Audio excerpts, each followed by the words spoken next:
Yeah, దేవుని కృపను బట్టి నేను ప్రభు పరీక్షల్లోకి 2014 ఆగస్టు 4వ తారీఖు సేవకుడిగా అభిషేకించబడ్డాను.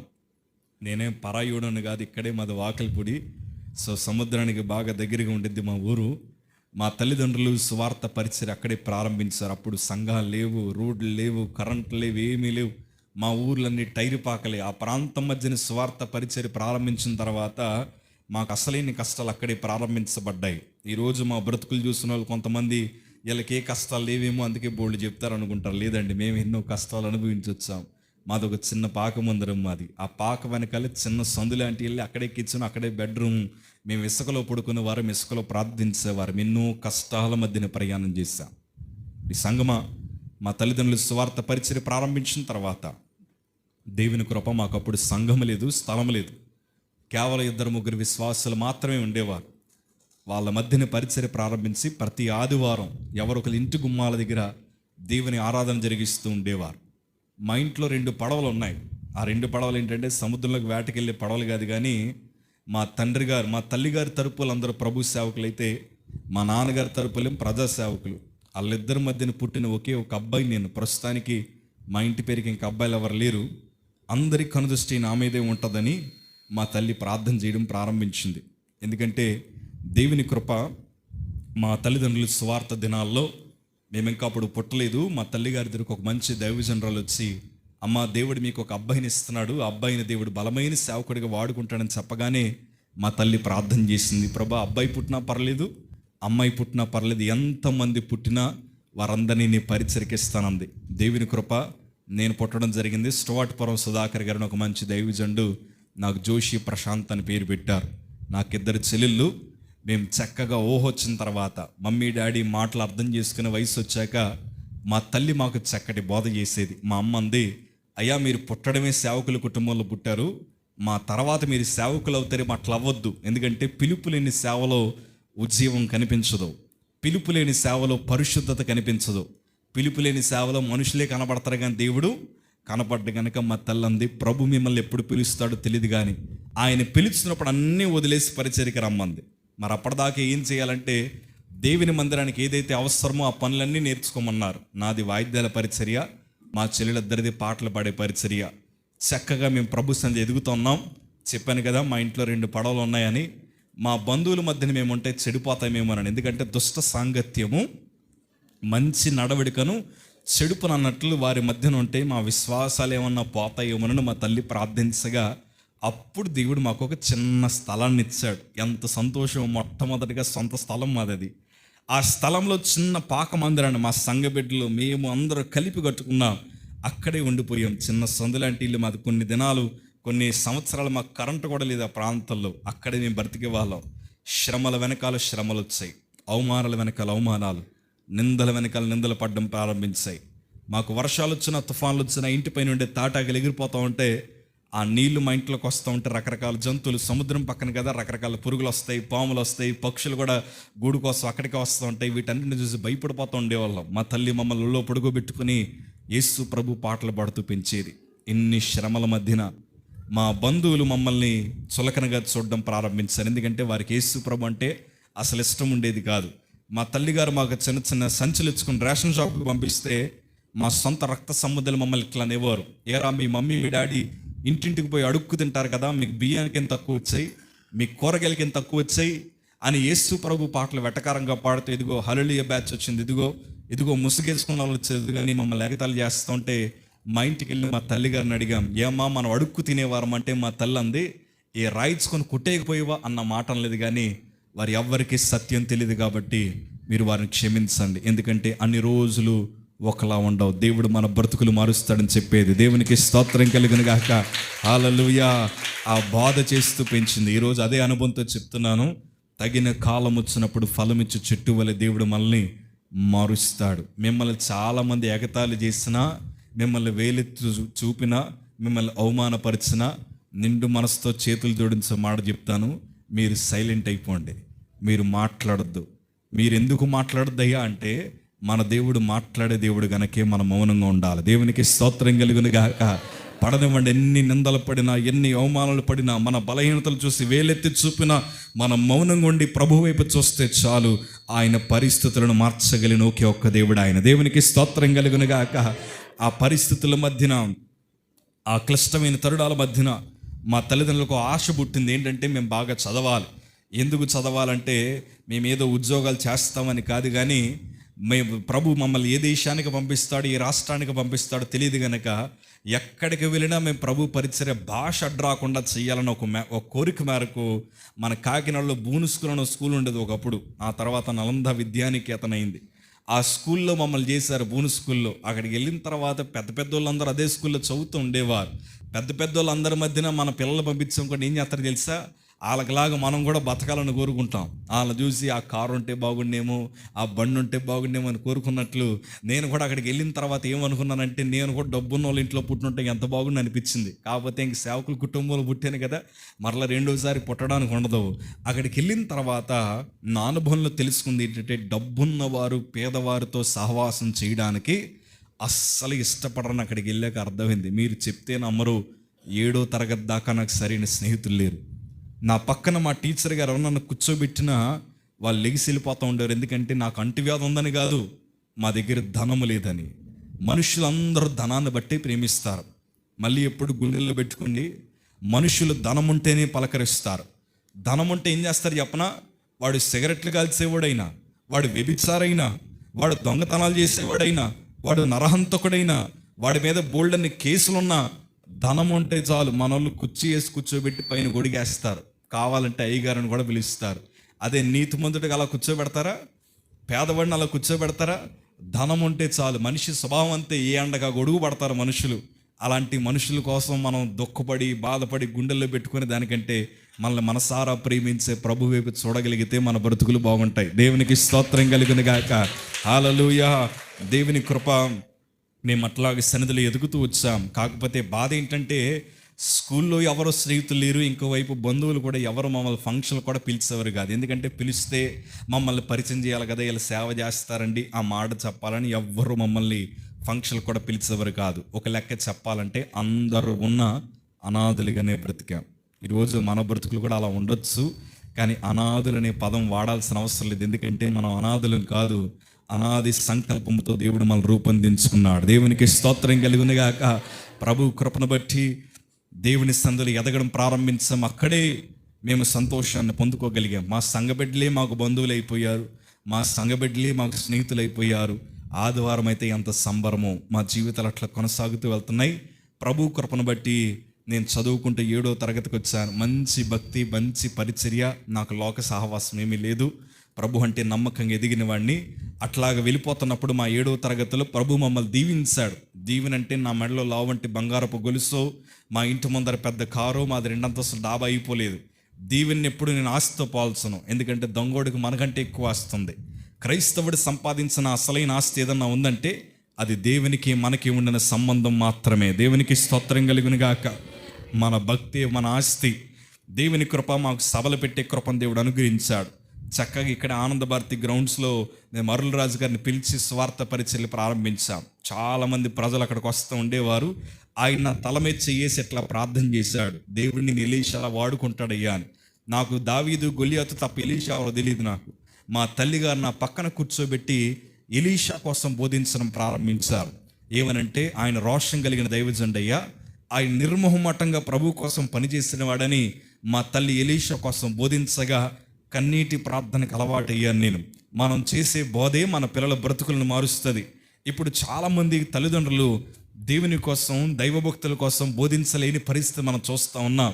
సినిమా యాక్టర్ల కోసం బోధిస్తున్నాం. మొన్న ఒక నానమ్మ గారు అంటున్నారు ఒక అబ్బాయిని, ఒరే నువ్వు నడిచొస్తుంటే మొన్న ఏదో సినిమా చూశాను, సేమ్ ఆ హీరోలా ఉన్నావాలా అంటే ఆడు ఇంకెలా అవ్వాలనుకుంటాడు మీరు చెప్పండి? ఎలా తయారవ్వాలనుకుంటాడు వాడు? మా నానమ్మ ఏ హీరో కోసం అయితే చెప్పిందో నేను కూడా వాడికిలాగే ఉండాలని కోరుకుంటాడు. వాడు 2 పెళ్ళిళ్ళు చేసుకుంటే వీడు కూడా ఏమనుకుంటాడు? వాళ్ళు చేసుకుంటే తప్పులేదా? నేను కూడా. మనుషులు బ్రతుకంతే. నేను మాట చెప్తాను, మనం ప్రార్థనకు అలవాటు అవ్వాలంటే దైవభక్తి కోసం నేర్పించగలగాలి. బోధించడం ప్రారంభించండి. మా తల్లి అలా బోధించగా కన్నీటి ప్రార్థనకు అలవాటయ్యాను నేను. మా మందిరంలో ప్రార్థించడం ప్రారంభించాను. పరిచర్యలో ముందర అడుగులేయడం ప్రారంభించాను. దేవుని కృప అలాగా చదువుకుంటున్నప్పుడు ఒకరోజు జోషువ పట్టాభిగరణ దైవజనుడు వాక్యం చెప్పడానికి వచ్చారు. ఆయన మా ఇంట్లో రూల్స్ అండ్ రెగ్యులేషన్స్ ఉంటాయి, ప్రతి దానికి రూల్స్ పెడుతుంది మా అమ్మ. అదేంటి తెలుసా? మేము ఎంత పరిచయం చేసినా, ఎన్ని పాటల పుస్తకాలు పంచిపెట్టినా, ఎన్ని వాల్ పోస్టర్లు అంటించినా, ఎన్ని కుర్చీలు వేసినా, దైవజనుడు వాక్యానికి నిలబడే టైంకి పరిగెత్తుకుని వచ్చి మేము అందరూ కూర్చోవాలి. ఎందుకు కూర్చోవాలంటే ఇంటికి వెళ్ళాక మా అమ్మ మమ్మల్ని అడిగే మొదటి ప్రశ్న, ఈరోజు దేవుడు నీతో ఏం మాట్లాడాడు, ఈరోజు దైవజనుడు ఏ వాక్యం చెప్పాడు, ఈ ప్రశ్న అడుగుతారు. చెప్పకపోతే ఆ రోజు మాకు అన్నం పెట్టేది కాదు. అలాగ దేవుని కృప ఏంటంటే మేము ప్రతి వాక్యం వినేవాళ్ళం. మీరు చెప్పండి, వినుట ద్వారా ఏం కలుగుతుంది? విశ్వాసం కలుగుతుంది. ఆ రాత్రి దైవజనుడు ఏ వాక్యం చెప్తాడంటే, ఈ రాత్రి నువ్వు రక్షణ లేకుండా చనిపోతే అగ్ని ఆరదు, పురుగు చావదని నరకం కోసం చెప్తుంటే మేము అసలే బాప్తీసం పొందలేదు. గుండెల్లో చాలా భయం వేసింది. మొత్తం వాక్యం అంతా విన్నాం. నేను, మా ఇద్దరు చెల్లు, మాకు ఇంకో 3 ఫ్రెండ్స్ ఉన్నారు. మేము మొత్తం 6. మా తల్లులు మంచి సహవాసం, ఆ తల్లులు పిల్లలమైన మాకు మంచి సహవాసం. మా తల్లులు వాళ్ళందరూ ప్రార్థించేవారు, వారి పిల్లలమైన మేము కూడా ఏం చేసేవాళ్ళం? ప్రార్థించేవారం. చక్కగా మాతో గుంపు అన్నమాట. వాక్యం అంతా అయిపోయింది, పరిచర్య చేసాం. ఎందుకో తెలీదు, మనసులో చాలా వేదన. ఇంటికి వెళ్ళిపోయాం. మాది ఒక చిన్న మందిరం. బలిపీఠం దగ్గర దైవజనులు అందరూ భోజనం చేస్తున్నారు. మేము 6 పిల్లలు, నేను 7వ తరగతి, అందరూ నాకంటే చిన్నపిల్లలే. మేము 6 మందిరంలో ఒక మూల కూర్చొని మాట్లాడుకుంటున్నాం. ఆ మాట ఏంటో తెలుసా? అయ్యా, మనం చనిపోతే దేవుని చూడలేమేమో, మనం చనిపోతే ప్రభు రాజ్యానికి వెళ్ళమేమో, ఎందుకంటే మనకి బాప్తీసం లేదు కదా అని. ఆ రాత్రి మేమందరం ప్రభు కోసం మాట్లాడుకుంటుంటే దేవుడు మా మధ్యన కార్యం చేశాడు. దేవునికి స్తోత్రం కలుగును గాక. బాప్తీసం పొందాలన్న నిర్ణయానికి వచ్చాం. ఉదయాన్నే తెల్లవారుజామి సముద్రం దగ్గర బాప్తీసాలు ఇవ్వడానికి తీసుకెళ్తారు. మా పరిచర్య ఏంటంటే మునిగిపోయిన వాళ్ళందరికీ మేమే దుప్పట్లు ఇచ్చేవాళ్ళం. కాకపోతే అదొక స్పెషల్ డే ఏంటంటే మా కోసం కూడా మేము దుప్పట్లు పట్టుకెళ్ళాం. కానీ చిన్నపిల్లం కదా, మాకు బాప్తీసం ఇవ్వండి అని అడగడానికి భయం. అందరికీ బాప్తీసం ఇచ్చి వెళ్ళిపోతుంటే మా మా మా పరిస్థితులు ఏంటంటే అందరం మునిగిపోయాక లాస్ట్లో మేము ఆడుకునే వాళ్ళం. ఆ రోజు మేము ఆడుకోలేదు. మా తల్లిదండ్రులు అన్నారు, ఏవయ్యా మీరెవరో సముద్రంలో ముడిగా ఆడుకోడా అని అన్నారు. అనేసరికి నా మనసుకి, మా అందరికీ ఏమనిపించిందంటే, మాకు రక్షణ ఎవరేమో అని అనుకొని ఎప్పటికీ బాగా జ్ఞాపకం మాకు. మేము 6 సముద్రపు ఒడ్డు దగ్గర మోకాళ్ళు వేసి ఏడవడం ప్రారంభించాం. ఆ ఏడుపేంటి తెలుసా? మాకు రక్షణ కావాలి, మాకు యేసే కావాలి, నేను బాప్తీసం పొందాలనుకుంటున్నామయ్యా అని ప్రార్థన అని ఏడుస్తూ ఉంటే కొంతమంది వచ్చి అన్నారు, ఇప్పుడు కాదండి బాప్తీసం పెళ్ళికి తీసుకోవాలి పిల్లలు అన్నారు. ఎప్పుడు తీసుకోవాలంటే బాప్తీసం మేము పెళ్ళికి తీసుకోవాలట. ఇంకొకరు వచ్చి అన్నారు, ఇప్పుడు కాదు కొంచెం వయసు రానివ్వండి, వయసు వచ్చాక తీసుకుని అన్నారు. మా అందరికంటే చిన్నది మా చిన్న చెల్లి గుంపులోంచి బయటకు వచ్చి అందే, మేము ఒకవేళ చచ్చిపోయి నరకానికి వెళ్ళిపోతే ఇదే మాట డోర్ దగ్గర నిలబడి నువ్వు వేసేకి చెప్తావైతే అని అడిగింది. ఆ మాట చెప్పగా నీకెవరి నోటంట మాటలేదు. ఆ రోజు మా 6 బాప్తీసం ఇచ్చారు. దేవునికి స్తోత్రం కలుగును గాక. హల్లెలూయా, హల్లెలూయా. దేవుని కృప. రక్షణ పొందిన తర్వాత కొన్ని కోట్ల డబ్బులు చేతికిచ్చిన రాణి సంతోషాన్ని ఆ రోజు మేము పొందుకున్నాం. నిర్ణయాలు మారిపోయాయి. బ్రతుకుతే ప్రభు కోసం బ్రతుకుదాం, చచ్చిపోతే ప్రభు కోసం చనిపోదాం. మిమ్మల్ని ప్రశ్న అడిగినా, మీలో చాలామంది బాప్తీసం తీసుకున్నారు కదా, అప్పుడు ఎంత సంతోషంగా ఉందో తెలుసా? మనం రక్షణ పొందినప్పుడు మీ ఆలోచన ఏంటో చెప్పనా? అయ్యా, నేను మాత్రమే కాదు ఈ సంతోషం, నా కుటుంబం అనుభవించాలి, నా భర్త అనుభవించాలి, నా పిల్లలు అనుభవించాలి, నా బంధువులందరూ రక్షించబడాలని నువ్వే కోరుకున్నావు. కానీ ఇప్పుడు ఏమైంది ఆలోచన? మన కోసం ఇంకొకరు ప్రార్థించే స్థితికి వచ్చేసాం. రక్షణ జీవితం చల్లారిపోయింది. ఎందుకంటే బాప్తీసం పొందిన వారిని దేవుడు ఎంతైతే బలంగా వాడుకుంటాడో, బాప్తీసం తీసుకున్న వారిని పాడు చేయాలని సాతాను కూడా అన్ని బలమైన ప్రయత్నాలు ఖచ్చితంగా చేస్తాడు. నా రక్షణ జీవితాన్ని చాలా బాగా కాపాడుకున్నాను. నేను 3 నెలలు కాపాడుకున్నాను. ఈ 3 నెలల నా భక్తి జీవితం అంటే తెలుసా? మందిరంలో కన్నీటి ప్రార్థన.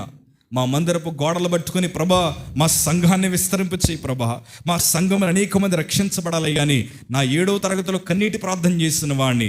ఆ తర్వాత మా స్కూల్ నుంచి మా ఇంటికి వస్తుంటే సినిమా పోస్టర్ కనిపించిన, బూతు మాటలు వినబడిన, మందిరానికి వచ్చి మోకాళ్ళు వేసి బలిపీఠ మీద పడి ఏడ్చేవాడిని. తండ్రి నన్ను వదిలేసి వెళ్ళిపోతామనయ్యా, నన్ను విడిచిపెట్టక ప్రభాని ఏడ్చేవాడిని. మా మందిరంలో బైబిల్ కింద పెట్టి ఎవరన్నా మర్చిపోతే బైబిల్ని గుండెలకు హత్తుకొని మా మందిరం అంతా తిరిగిస్తూ ప్రార్థించిన వాడిని.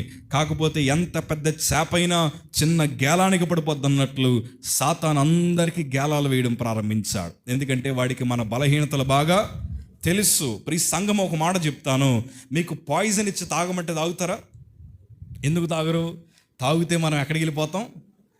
పరలోకం అనకండి, ఎక్కడికి వెళ్ళిపోతాం? ఏమో, దేవునికి స్తోత్రం కలుగును గాక. తాగితే చచ్చిపోతారు మనకు తెలుసు. ట్రాన్స్ఫార్మర్లు ఉంటాయి మామూలుగా కరెంట్వి, అది పట్టుకోమంటే పట్టుకుంటారు మీరు? ఎందుకంటే పట్టుకుంటే ఏమైపోతాం, మనం చనిపోతాం. ఒక రన్నింగ్ ట్రైన్లోంచి దిగితే ఏమైపోతాం, ఆ ట్రైన్ కింద నలిగి చచ్చిపోతాం. అంటే మన ప్రాణానికి ఏది హానో మనకు బాగా తెలుసు. కానీ సాతాను ఎంత తెలివినోడు తెలుసా? ఇప్పుడు అందరి చేతుల్లో బైబిల్ ఉన్నా లేకపోయినా ఆడేం పెట్టాడు, ఇప్పుడు మన చేతుల్లో ఏం పెట్టాడు? ఇది పెట్టాడు. ప్రియ సంగమా, మనకు తెలుసు ఇది కాపురాలు విడగొట్టిందని. మనకు తెలుసు ఎంతోమంది తల్లులను వ్యభిచారులుగా మార్చిందని. మనకు తెలుసు పిల్లలను అవిధేయులుగా మార్చిందని. పిల్లలు మాట వినవారిగా మార్చబడ్డారని తెలుసు. ఎన్నో రహస్యాలు ఇందులో దాస్తున్నారని తెలుసు. బ్రతుకులు పాడు చేస్తుందని తెలుసు. అంతెందుకు, ఒక సందర్భం చూశాను నేను. తండ్రి పాపని కాలేజీ నుంచి తీసుకెళ్తున్నాడు, బయటికి తీసుకెళ్తుంటే అప్పుడు కొండపోత వర్షం, తండ్రి తడిసిపోతున్నాడు. ఎందులో? వర్షంలో తండ్రి తడిసిపోతున్నాడు, వెనకాల పాప తడిసిపోతుంది. కానీ తడవకుండా గొడుగు దేనికేసారు చెప్పన? మనిషి జీవితం అలా అయిపోయింది. బ్రతుకులు పాడు చేసిద్దని తెలిసినా ఇది ఎప్పుడు మన గుండెల్లోనే ఉంటుంది. పిల్లలు కూడా, తల్లిదండ్రులు కూడా చిన్నపిల్లలకి ఏమి ఇస్తున్నారు ఇప్పుడు? ఆడుకోయ్యా అని. మనమే మన చేతులారా వాళ్ళ బ్రతుకులు ఏం చేస్తున్నాం? చిన్నప్పటి నుండి అలవాటు చేసేస్తున్నాం, చిన్నప్పటి నుండే వారికి ఇచ్చేస్తున్నాం. ప్రేమ అంటే అన్నీ ఇచ్చేయడం కాదండి. ప్రేమ అంటే వారి బ్రతుకుని పాడు చేసేదాన్ని కూడా దూరపరచడమే అసలైన ప్రేమ. దేవునికి స్తోత్రం కలుగును గాక. హల్లెలూయా. దేవుని కృప ఏంటంటే, సాతానుగాడు కొంతమందిని, లేకపోతే సాతానుగాడు ఇలాంటి ఎరలేస్తాడని కొంతమంది గ్రహించగలరు, కానీ కొంతమంది సాతాను వేసిన ఎరలను గ్రహించలేకపోతున్నారు. టీవీ అని ఎర వేశాడు, లేకపోతే ఏంటంటే బయట సహవాసం అని ఎర వేశాడు, సెల్ ఫోన్ అని ఎర వేశాడు.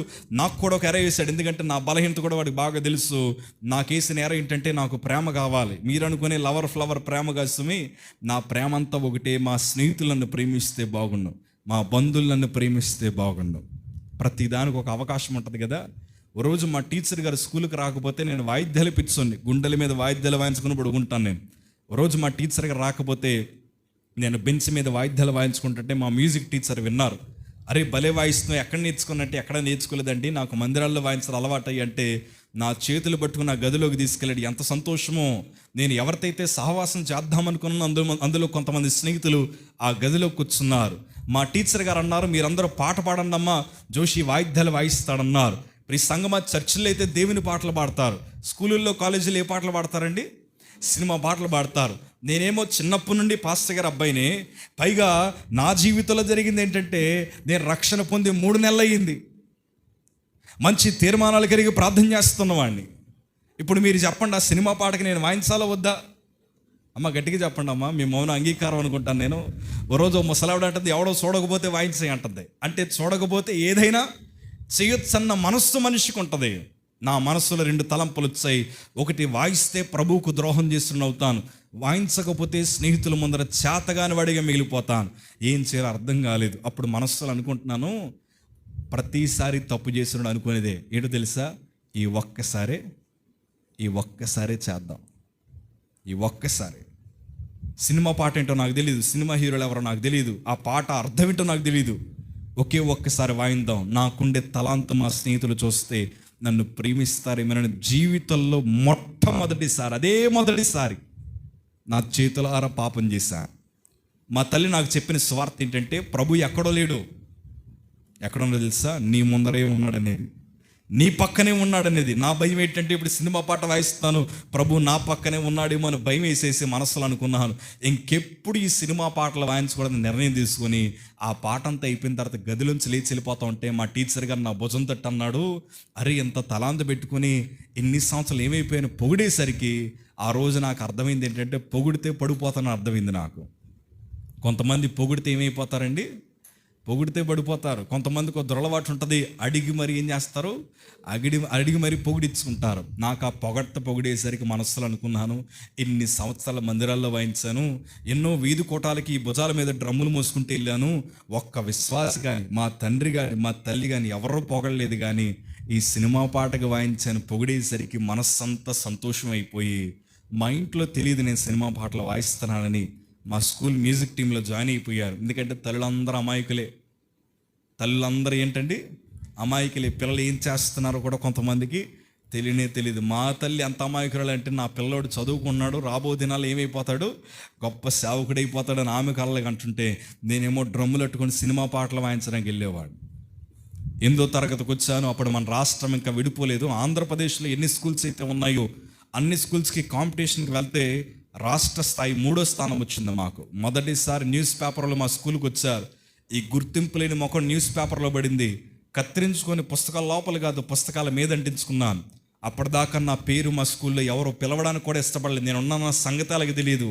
మొదటిసారి జోషి ప్రశాంత్ అని పిలిచేసరికి ఆ ప్రైజ్ తీసుకొని మనస్సంతా ఎట్లా మారిపోయిందంటే, ఇన్నాళ్ళు దీవించబడాలంటే దేవుడి దగ్గరికి వెళ్ళాలనుకున్నాం, ఇన్నాళ్ళు ఆశీర్వదించబడాలంటే ప్రార్థించాలనుకున్నాం.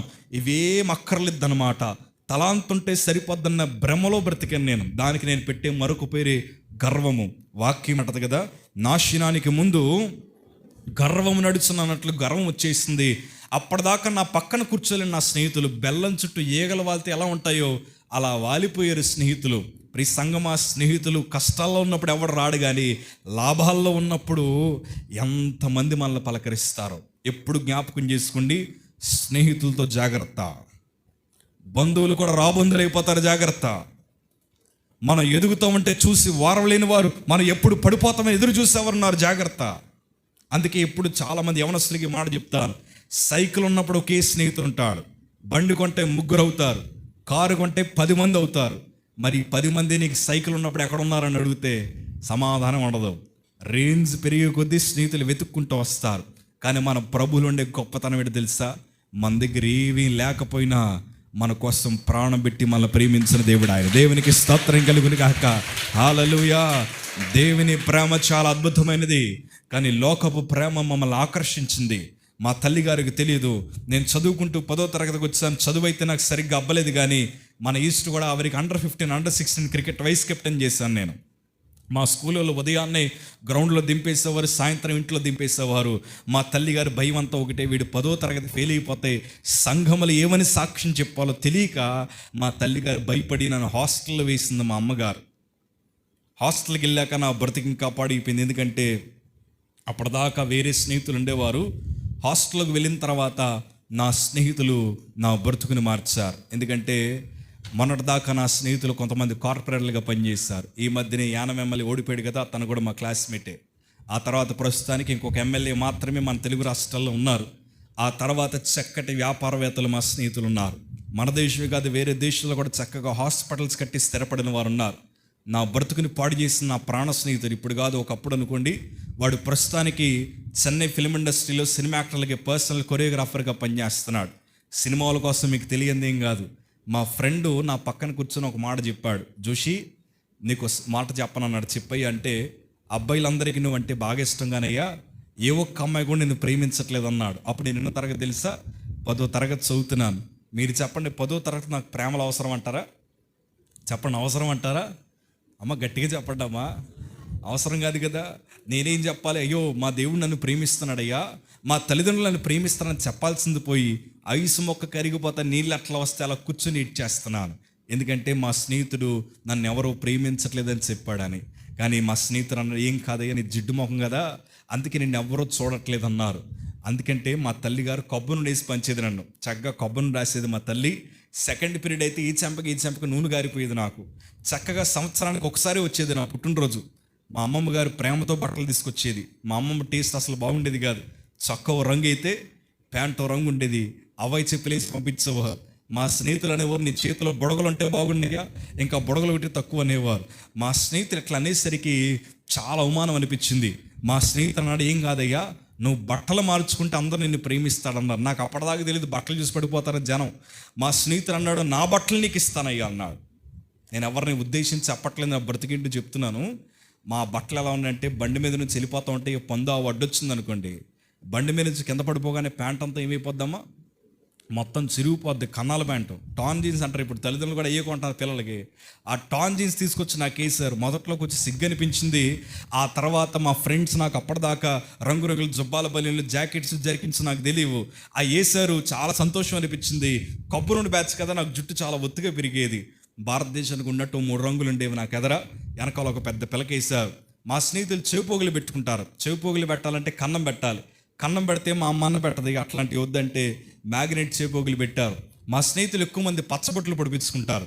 పర్మనెంట్ వేస్తే మా ఇంట్లో రానివ్వరని 3 నెలలకి 4 నెలలకి మార్చుకునే టెంపరీ టాటూస్ ఉండేవి నాకు. ఈ మెడ దగ్గర నుంచి చాతంతా వేసేవారు.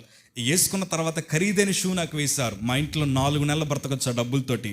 అదంతా వేసిన తర్వాత మా స్నేహితులు పొగిడేశారు.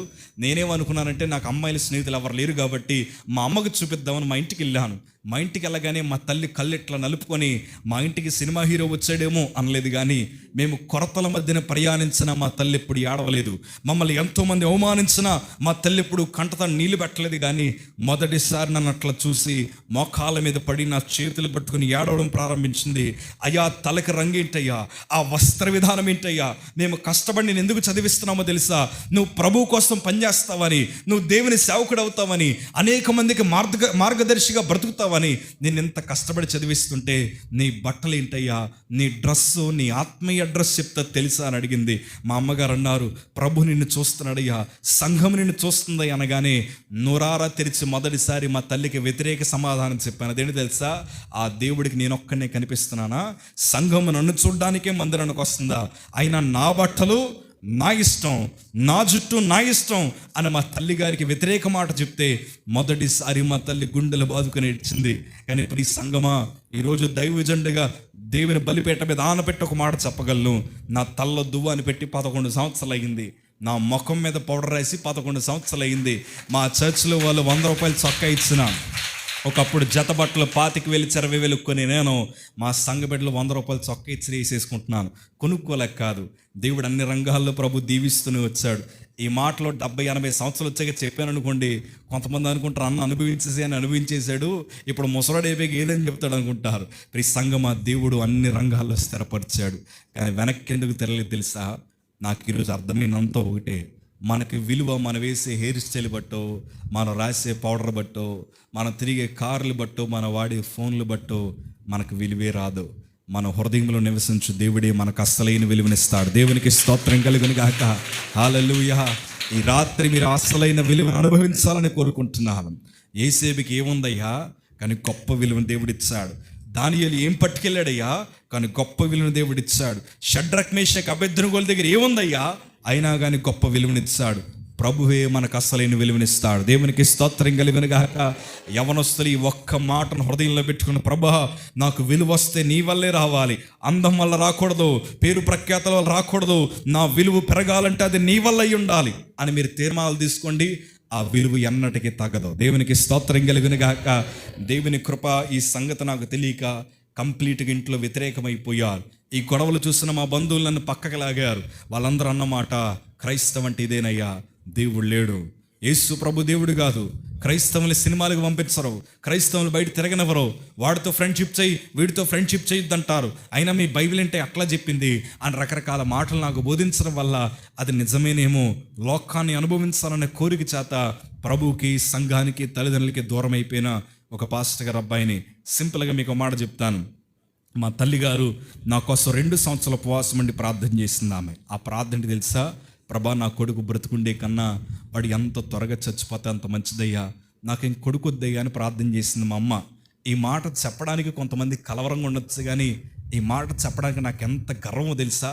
ఎందుకంటే నాకంటే ఎక్కువ మా తల్లి ప్రభువుని ప్రేమించిన దానికే ఈరోజు మేము నిలబడగలిగాం. దేవునికి స్తోత్రం కలుగును గాక. హల్లెలూయా.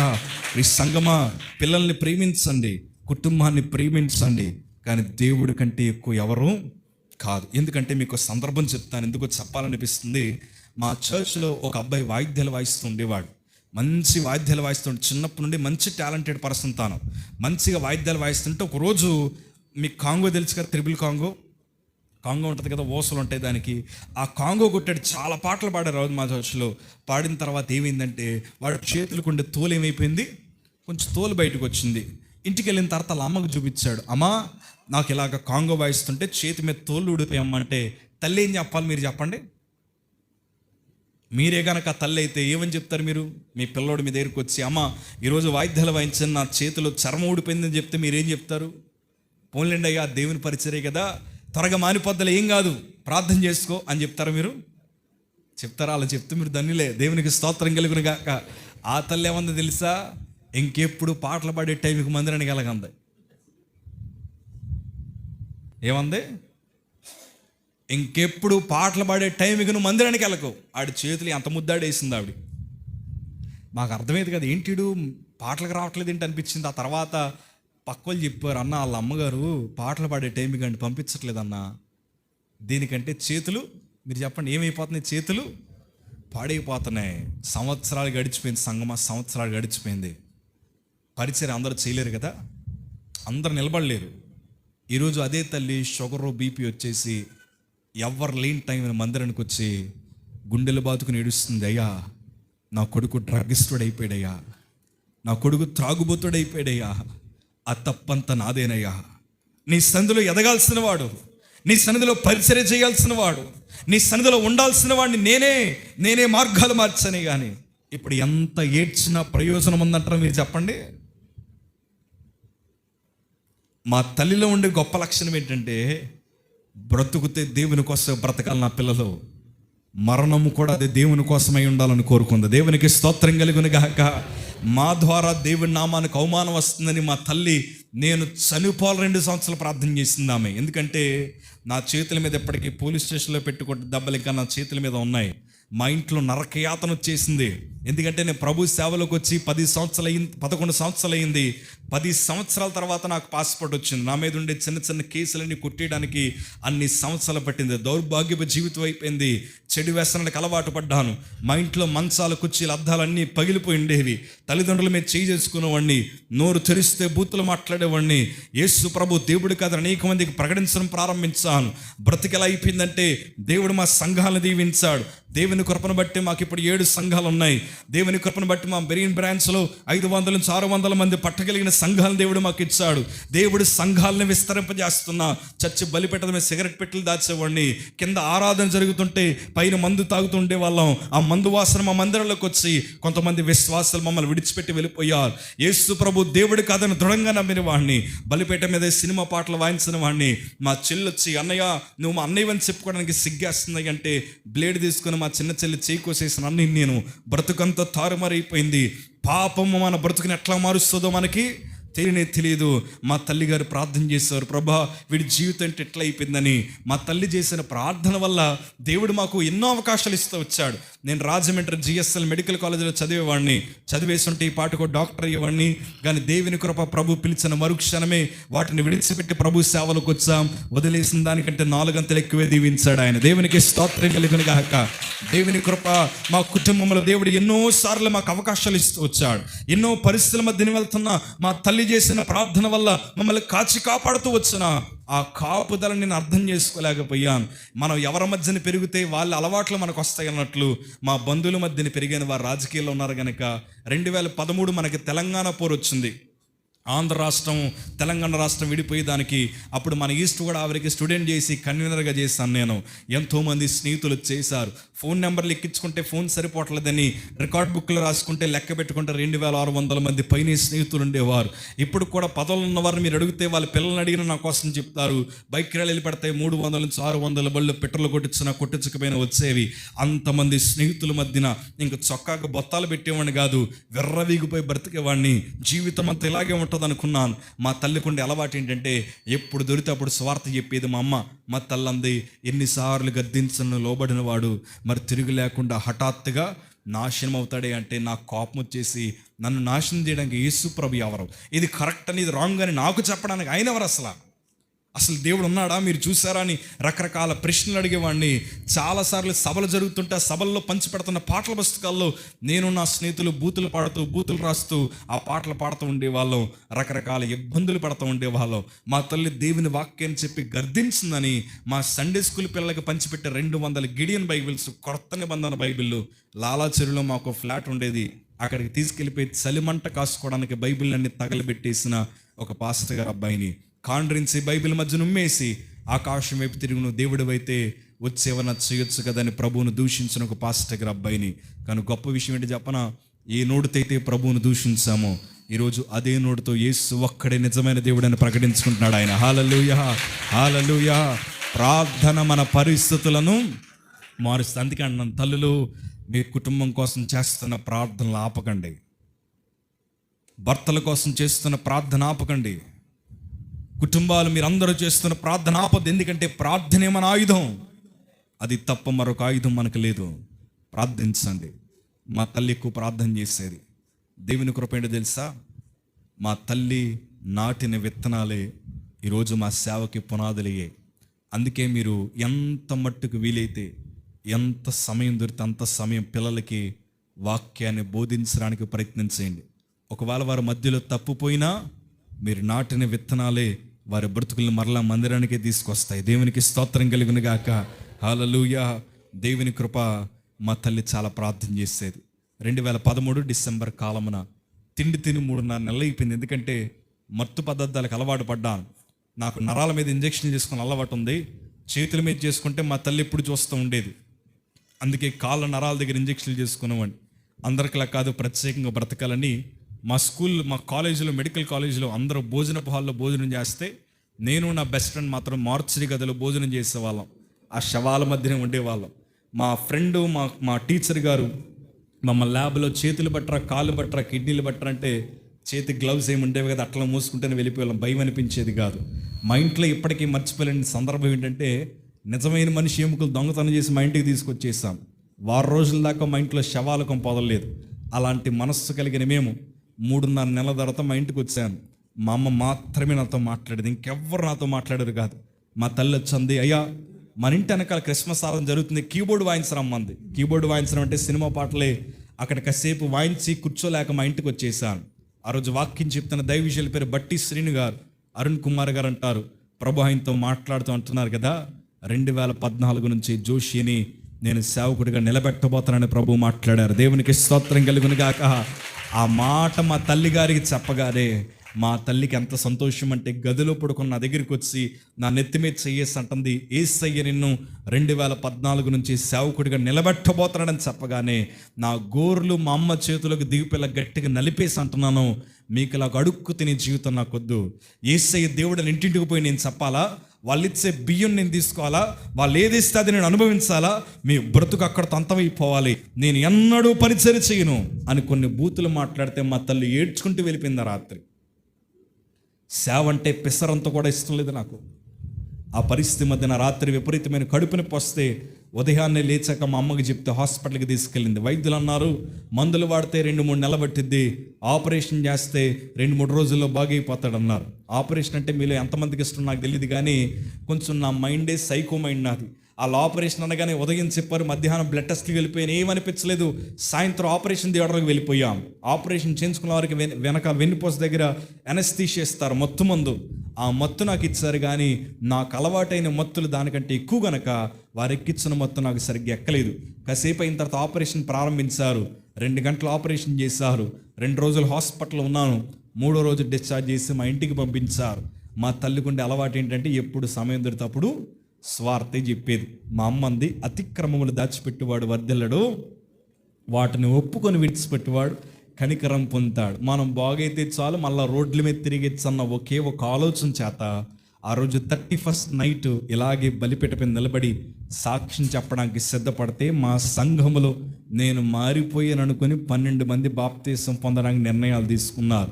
మా తల్లికేమో ఆనంద బాష్పాలు, మా సంఘమేమో మా పాస్టర్ గారి అబ్బాయికి ఆపరేషన్ అయితే అయింది కానీ దేవుని సేవకుడైపోయిన వాళ్ళందరూ కన్నీరు గారుస్తుంటే నేను చెప్తున్న సాక్ష్యం ఏమో అబద్ధ సాక్ష్యం. అబద్ధం అని ఎందుకన్నానంటే, పెదవుల్లోంచి వస్తుంది కానీ ఆ మాట నా హృదయ లోతుల్లోంచి రావట్లేదు. అప్పటిదాకా ఎన్నో అవకాశాలు ఇచ్చిన దేవాది దేవుడు బలిపీఠం మీదే నా చేతులు వదిలేశాడని ఎందుకన్నానంటే, నిలబడి సాక్ష్యం చెప్తుండగానే ఆపరేషన్ చేసిన కుట్లన్నీ విడిపోయాయి. అందులోంచి రక్తం అలా బయటకు వస్తూ ఉంటే నా బట్టలు రక్తం తడిచిపోయాయి. భరించలేనంత బాధ. ఆ బాధ మధ్యన సాక్ష్యం మధ్యలో ముగించాను. ఇంటికి తీసుకెళ్ళి రక్తానంతా తుడిచి బలానికి సెలైన్స్ ఎక్కించారు. మరుసటి రోజు ఉదయాన్నే 2014 జనవరి 1 కృతజ్ఞత ప్రార్థన అయిపోయిన తర్వాత మనకి కాకినాడ స్పెన్సర్ ఉండేది, దాని ముందర సూర్యతేజ హాస్పిటల్ ఉండేది. అక్కడే నేను పుట్టాను, రెడ్ నైట్ గారి దగ్గర. ఆయన దగ్గర తీసుకెళ్ళిన తర్వాత ఆయన అన్నారు, ఏం కాదమ్మా, పుండు పచ్చిగా ఉంది, దాని మీద మరలా కుట్లు వేయలేం కాబట్టి మనం 4 రోజుల్లో మందులు ఎక్కిస్తే తగ్గిపోద్దన్నారు. 4 రోజులే కదా హాస్పిటల్లో జాయిన్ అయ్యాను. ఎందుకంటే నేను చిన్నప్పుడు అక్కడే పుట్టాను. ఆయన మా ఫ్యామిలీ డాక్టర్ అనమాట. మా తల్లిని మమ్మల్ని చాలా అమితంగా ప్రేమించే వైద్యులైన ఆ పరిస్థితుల మధ్యన 4 రోజులు అవుతున్నాయి. నా శరీరంలో జరిగిన మార్పు ఏంటంటే, వారు మందులు ఎక్కిస్తున్నా ఎందుకో తెలియదు నా శరీరం క్షీణించిపోతుంది. కళ్ళు రంగు మారిపోతున్నాయి, పెదాలు ఎండిపోయి నోరు తెరుస్తుంటే ముక్కలుగా ఊడిపోతుంది. ఒంటి మీద ఉండే బట్టలు మొయ్యలేకపోతుంటే ఒక టీ షర్ట్, ఒక లుంగి తీసుకొచ్చి వేశారు. అది వేసిన తర్వాత రాత్రి అయితే విపరీతమైన జ్వరము, టైఫాయిడ్, డెంగ్యూ, మలేరియా వచ్చిందేమోనని అన్ని పరీక్షలు చేశారు. అన్ని నార్మల్గా వస్తున్నాయి, కానీ నా శరీరం ఏమవుతుంది ఎవరికి అర్థం కావట్లేదు. మా తల్లి శుక్రవారం రాత్రి మందిరానికి పోయి ప్రార్థించింది, ప్రభా వాడికి ఏ రోగం వచ్చిందో చెప్పండి అయ్యా అని ప్రార్థిస్తే, ప్రార్థన చేస్తే దేవుడు మనతో ఏం చేస్తాడైనా, ఆయన మనతో మాట్లాడతాడు. దేవుని కృప రోజు రాత్రి మా తల్లికి దర్శనం చూపించాడు. ఉదయాన్నే లేచాక వైద్యులకి వెళ్ళి చెప్పింది, అయ్యా పలానా పరీక్షడు చేయండి, మా అబ్బాయికి ఏ రోగం వచ్చిందో తెలుస్తుంది అయ్యా అంటే, ఆయన అన్నాడు, నువ్వు లేనిపోయిన అనుమానాలు పెట్టుకోకమ్మా, ఏం కాదు, తిండి తిని 3 నెలలు అయింది కదా, అందుకే వాడు బలహీనపడ్డాడు అన్నారు. కానీ మా తల్లి మాటను గౌరవించి ఆ రోజు శనివారం రాత్రి నన్ను ఒక పరీక్షకు పంపించారు. జీవితంలో ఎప్పుడు మర్చిపోయిన నా పరీక్షని చెక్క బలం పడుకోబెట్టారు. చూస్తే భయపడతానని కళ్ళు మూసేశారు, అరవకుండా నోరు నొక్కేశారు, చేతులు కాళ్ళు గట్టిగా పట్టుకున్నారు. వైద్యులు నా టీ షర్ట్ ఓపెన్ చేసి నా చెవి దగ్గర అన్నమాట, అయ్యా నీకు ఒక చిన్న సూదేస్తున్నాను, ఆ ఇంజక్షన్ గుచ్చుతున్నాను, నీకే నొప్పి రాదు, మత్తు రాస్తానని అన్నాడు. ఆ మాట చెప్పిన తర్వాత ఇంజక్షన్ ఎలాగో నాకు అలవాటు కాబట్టి నాకు ఏ నొప్పి రాదనుకున్నాను. కానీ ఆయన నా టీ షర్ట్ ఓపెన్ చేసి ఒక క్రీమ్ రాశాడు నా ఛాతి మీద. రాశాక గట్టిగా వేలు తీసుకుని లోపలికి నొక్కుతున్నాడు. ఆయన అన్నాడు, అసలు కదలొద్దయ్య అన్నాడు. ఇంతకీ అది చర్మంలోకి వెళ్ళే సూది కాదు, అది ఎముకల మధ్యలోకి వచ్చే సూది. అది నాకు మత్తెక్కదన్న సంగతి ఆయనకి తెలియదు. ఆ ఛాతిని ఇట్లా లోపల గట్టిగా అనిచి ఇదే చోట ఆ సూదిని లోపలికి పడవడం ప్రారంభించారు. ఈ సంగమ బ్రతుకులు ఎప్పుడు అనుభవించాలన్నంత బాధ ఆ రోజే అనుభవించాను. సూది ఎముకల మధ్యలోకి వెళ్ళిన తర్వాత ఎముకల మధ్యలో ఉండే మూలుగు బయటికి లాగారు. ఆ మూలుగు బయటికి లాగుతుంటే అరికాలు మొదలుకు నడినెత్తి వరకు ఎన్ని నరలైతే ఉంటే అవన్నీ గిలగిల కొట్టేసుకుంటున్నాయి. చాలా విపరీతమైన బాధ. ఆ సూది విరిగిపోద్దేమోనని సూది బయటికి లాగారు. రక్తం అసలు ఆగేది కాదు. మరుసటి రోజు ఆదివారం మా సంఘాలన్నీ ఒకే టైంకి జరుగుతాయి. అందరూ మందిరానికి వెళ్ళిపోయారు. మా అమ్మమ్మ గారు మాత్రమే నా దగ్గర ఉంది. మధ్యాహ్నం మా సంఘ బిడ్డలందరూ డాక్టర్ గారి గదిలోకి వచ్చేసారు. మా తల్లిదండ్రులు ఆరాధనలు ముగించుకుని లోపలికి వచ్చాక వైద్యులను అడిగింది మా అమ్మ, అయ్యా రిపోర్ట్లు ఎట్లా వచ్చి చెప్పండి, మా దేవుడి శక్తి కలిగిన వాడు. ఆయన ఏడుస్తూ లేచి నిలబడి మా తల్లి తల మీద చేసి అంటున్నాడు, జోషి 2-3 రోజుల కంటే ఎక్కువ బ్రతకడమ్మా, మీ అబ్బాయి చనిపోతున్నాడు. ఈ ప్రపంచంలో ఇంక ఏ వైద్యుడు మీ అబ్బాయిని బ్రతికించలేడు అని అంటూ చివరిన ఒక మాట అన్నాడు, వైద్యులు బ్రతికించలేరేమో కానీ మీరు ఆరాధిస్తున్న దేవుడు మాత్రమే బ్రతికించగలని చెప్పారు. దేవునికి స్తోత్రం కలుగును గాక. హల్లెలూయా. అప్పుడు ఈ మాటలు ఎందుకు మాట్లాడుతున్నారయ్యా, అసలు మా అబ్బాయికి ఏమైందో చెప్పండి అయ్యా అంటే, ఆయన చెప్పిన మాట, ఇన్నాళ్ళు జోషికి వైద్యం చేస్తున్నా వాడి శరీరంలో పుండెందుకు తగ్గట్లేదంటే, వాడి ఎముకలోంచి పుడుతున్న ప్రతి రక్త కణం ఇన్ఫెక్ట్ అయిపోయిందన్నారు. మీకు అర్థమయ్యేది చెప్తాను. నాకు 2014 acute myeloid leukaemia blood cancer ఉందని ఆ రోజే తెలిసింది. అందరూ చేతులు ఎత్తేసారు. పైగా నాది ఏ నెగిటివ్ బ్లడ్ గ్రూప్, నాది రేరుగా దొరుకుతుంది. రక్తం 4కు వచ్చేసింది. ప్లేట్లెట్స్ 10,000 కంటే తక్కువే ఉన్నాయి. WBC కౌంట్ మారిపోయింది. నా ఒక్కడికే తెలియదు క్యాన్సర్ వచ్చిందని, అందరికీ తెలిసిపోయింది. నేనేమనుకుంటున్నానంటే, ఇంకొక 2-3 రోజులు ఆగితే మరలా బయటికి వెళ్ళిపోతాను కదా అనుకుంటున్నాను, కానీ మరణము నాలో ఉందన్న సంగతి నాకు తెలియదు. మా తల్లి ఓపిక తెచ్చుకొని ఏడుస్తే, ఎందుకు ఏడుస్తున్నావు అని అడుగుతానేమోనని కన్నీరంతా ఆపుకొని ఒక 4 ప్యాకెట్లు దొరికితే ఆ రక్తాన్ని తీసుకొచ్చి నాకు ఎక్కిస్తున్నప్పుడు ఆ ఫోటో ఇప్పటికీ నా దగ్గర ఉంటుంది. చివరి ప్యాకెట్ ఎక్కిన తర్వాత మా అమ్మ నా దగ్గరికి వచ్చి, అయ్యా ఇప్పుడు నిన్ను హైదరాబాద్ తీసుకెళ్తానమ్మంది. దేనికమ్మా అంటే, ఆపరేషన్ చేసిన కుట్లు వేసే డాక్టర్ వచ్చాడట, మళ్ళా 4 రోజుల్లో తిరిగి వచ్చేద్దామంది. నా ఆశంతో ఒకటే, మా ఇంటికి రాగానే కడుపు నిండా భోజనం చేద్దామని. మా తల్లిని అడిగాను. మా అమ్మ అంది, సరేనయ్యా కాకినాడ వచ్చాక నీకు ఇష్టమైన కూర వండి పెడతానంది. శవాన్ని చుట్టినట్లు ఒళ్ళంతా చుట్టేశారు. కళ్ళు మాత్రమే బయటికి కనిపిస్తూ ఉన్నాయి. ఆపరేషన్ చేసిన పుండులోంచి చీమీనెత్తురు బయటకు వస్తూ ఉంది. అలా మోసుకుంటూ హైదరాబాద్ ట్రైన్కి ఇచ్చారు. మరుసటి రోజు ఉదయాన్న రైల్వే స్టేషన్లో మేము దిగిన తర్వాత ఘనమైన పరిచయం చేస్తున్న మా తల్లి రైల్వే ప్లాట్ఫామ్ మీద కూర్చుండిపోతే నన్ను ఒళ్ళో పడుకోబెట్టేశారు. ఆపరేషన్ చేసిన పుండులోంచి చీమీనెత్తురు బయటకు వస్తుంటే రైల్వే స్టేషన్లో ఉండే లోవల వేగలన్నీ వచ్చి నా పుండు మీద వాళ్తుంటే భరించలేనంత బాధ. ఆ పరిస్థితుల మధ్యన అందరూ చెల్లాచెదరైపోయారు. ఎందుకంటే క్యాన్సర్ అని మొదటిసారి మా ఇంట్లో వినబడింది. ఏ వైద్యుడి దగ్గర తీసుకెళ్లాలో మాకు తెలియదు. మా చేతిలో చూస్తే కేవలం 50,000 మాత్రమే ఉన్నాయి. ఎక్కడికి తీసుకెళ్తే నేను బ్రతుకుతానో తెలియదు, గమ్యం ఏంటో మాకు తెలియదు. ఒకవైపు ఈగల వాళ్తుంటే నా పుండు మీద భరించలేనంత బాధ. ఆ బాధని తట్టుకోలేక ఓపిక అంతా కూడబెట్టుకొని చివరిసారిగా మా తల్లి వైపే చూసి ఇంకొక ట్రైన్ వస్తే దానికి ఎంతకు దొల్లుకుంటా వెళ్ళి పడి చచ్చిపోదామని నిర్ణయం తీసుకొని చివరిసారిగా మా తల్లి వైపు చూస్తున్న రోజు ఆ రోజు మా తల్లి వైపు చూస్తుంటే మా తల్లి స్వరము తెరిచి ప్రార్థన చేస్తుంది. ఆ ప్రార్థన తెలుసా? ఈ రోగం ఏదో నాకు వచ్చినా బాగున్నాయ్యా అన్న మాట మనట్లేదు, కానీ ఒంటి మీద వాళ్ళతో ఈగలు కొడుతూ స్వరము తెరిచి యేసు రక్తమే సహిము, యేసు రక్తమే సహిము, ఆ పదము తప్ప మరొక పదము ఆమె నోటంట రావట్లేదు.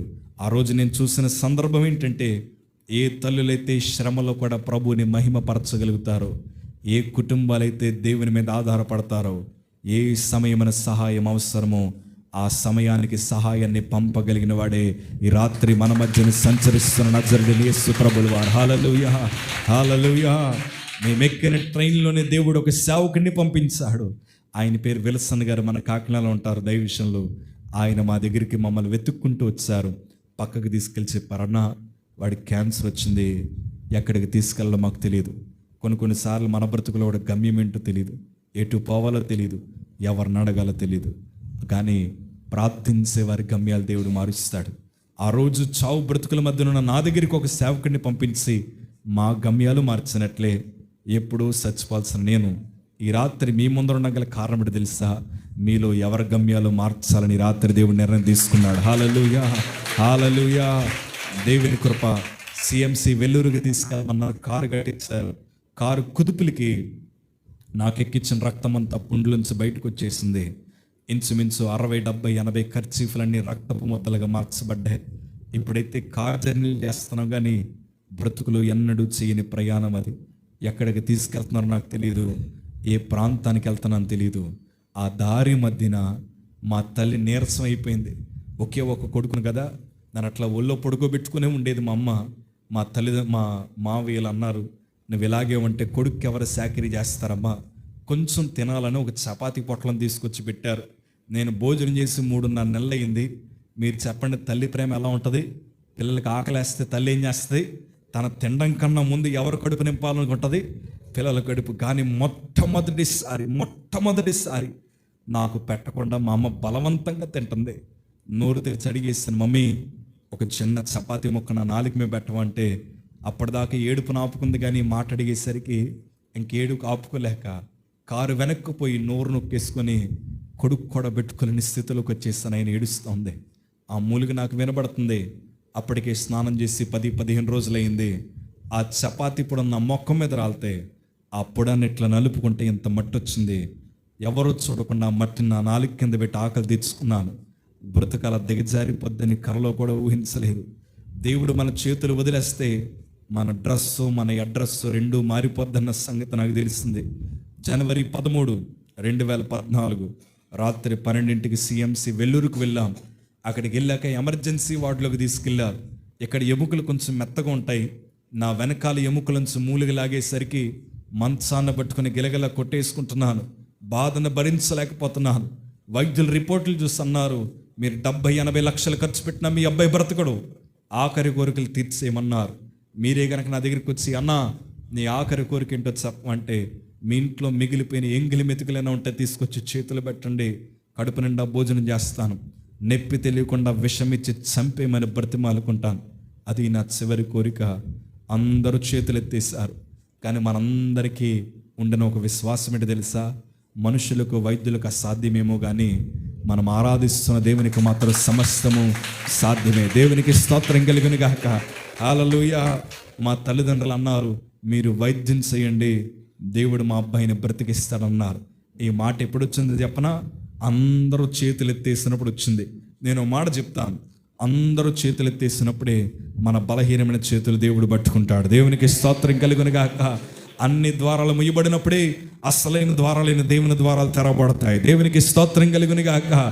విశ్వాసంతో అడుగుల ముందుకేస్తే అందరూ ఏమన్నారంటే, కొడుకును బ్రతికించుకున్న పిచ్చిలో వీళ్ళు అప్పులు పాలైపోతారనుకున్నారు. కానీ దేవుడంటే పిచ్చి అన్న సంగతి అలాగే తెలియదు. హల్లెలూయా. ప్రభు కృపను బట్టి CMC ఏ వార్డ్ 8th ఫ్లోర్లో వేశారు నన్ను. నాకు అప్పటికి క్యాన్సర్ అని తెలీదు. మరుసటి రోజు వైద్యులు నా పక్కకు వచ్చి కూర్చున్నప్పుడు చెప్పారు, అయ్యా నువ్వు ఎందుకు వచ్చావో తెలుసా? నేను అన్నాను, కుట్లేసి పంపిస్తారంట కదా అంటే, కాదయ్యా నీ రక్తంలో ఇన్ఫెక్షన్ ఉందన్నారు.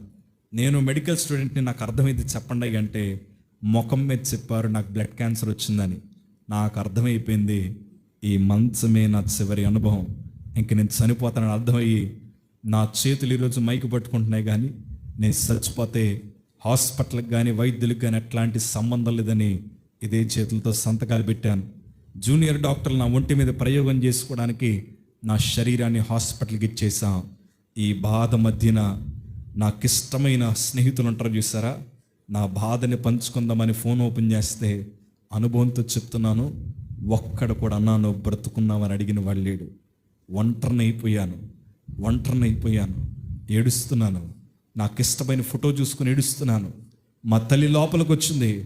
మా తల్లికి ఆ ఫోటో చూపించమ్మా, నీకు ఇంకిద్దరే పిల్లలు, నేను చనిపోతున్నాను, ఈ ఫోటోను ఫ్రేమ్ చేసి ఇంట్లో పెట్టండి అని చివరి మాటలు మాట్లాడుతూ నా ఆలోచన ఎలా ఉందో చెప్పనా? నేను చచ్చిపోతే చెన్నై నుండి కాకినాడ నా శవాన్ని ఎట్లా మూసుకెళ్తారు?